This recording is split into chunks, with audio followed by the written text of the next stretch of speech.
James. Hi Naz. What do you do? Well, as you can see, I'm a surgeon. We're in an operating room. Oh, that's exciting. Pretty exciting. Quick question, do you ever operate on people when they're still awake? The whole time. Yes, we do. I operate on young people and old people and people in between when they're awake. We often use local anaesthetic because it's safe and it's easy.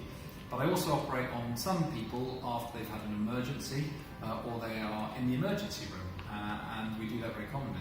Oh, that sounds scary. So what's your biggest challenge when operating on awake patients? So there are several challenges. One challenge is obviously people are pretty anxious and worried about it and they don't like it. The fear of the procedure is often worse than reality. The second thing is pain management. So we use a lot of local anaesthetics, but people worry about injections. They don't like them very much. And of course the third problem is that patients quite often don't like to see the operation whilst it's being performed, and when you're awake you can see everything. So distracting people and keeping them calm and managing their pain relief is a big challenge.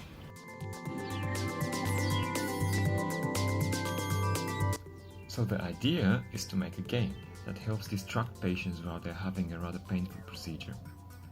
Now the three things that we want to consider here are: number one, misdirection, i.e. turning the patient's attention away from the procedure.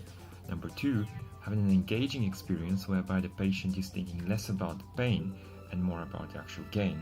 And number three, since the patient is fairly immobilized during the procedure, they need to be able to interact with the game without having to move too much and only being able to use one hand. So for example, tap gestures are ideal. In terms of misdirection, the idea is simple. We use spatial anchoring to position an object so as to obscure the patient's view of the operating area. For example, we can create a portal where the main character is coming out of, following which the main character will walk towards the opposite end of the room, and the game will be ready to begin.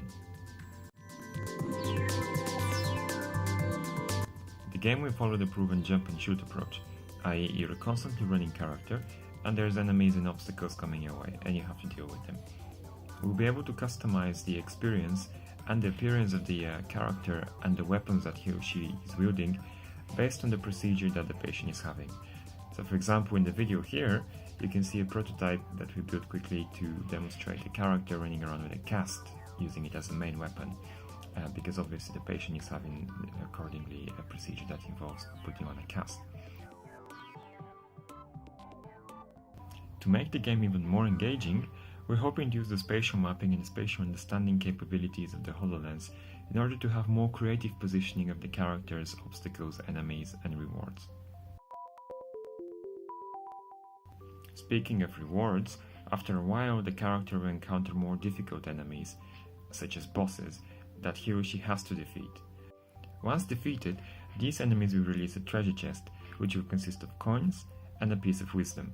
The piece of wisdom will be tailored to the type of procedure that the patient is having, such as how to take best care of one's cast once it's been put on. The player will interact with the game by either doing a single tap to jump or a double tap to swing the weapon.